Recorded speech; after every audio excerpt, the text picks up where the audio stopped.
আসসালামু আলাইকুম। ছোট একটা চকলেট কেক ডেকোরেশন করব। ছোট বলতে এটা ১ পাউন্ডের একটা চকলেট কেক। এটা হচ্ছে আমি ৬ ইঞ্চির রাউন্ড মোল্ডে বেক করে নিয়েছি। চাইলে ৭ ইঞ্চির মোল্ডেও করতে পারতাম, কিন্তু ৭ ইঞ্চির মোল্ডে করলে ২ টা স্লাইস হয়, আর ৬ ইঞ্চির মোল্ডে করলে ৩ টা স্লাইস হয়। তো এখানে হচ্ছে আমি চকলেট গানাশটাকে সুন্দর মতো দিয়ে নিচ্ছি। আর ভাইয়া হচ্ছে আমাকে বলে দিয়েছে যে যত কম পরিমাণে আপনি ক্রিম দিতে পারেন দিবেন। কারণ ভাইয়া তার ভাগিনীর জন্য কেকটা অর্ডার করেছিল, হয়তো ছোট একটা বাবু। তো এখানে কেকের উপর ডিজাইন করার জন্য আমি 1 এর নজেল নিয়েছি, আর 6B এর যে নজেলটা আছে ওইটা দিয়ে সাইডে কিছু ডিজাইন করে নিব।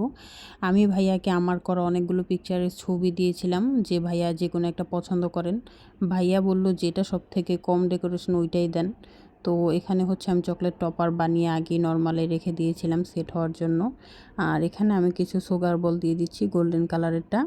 আর আমি হচ্ছে নামটা লিখে নিয়েছি যেটা ভাইয়া আমাকে লিখতে বলেছিল।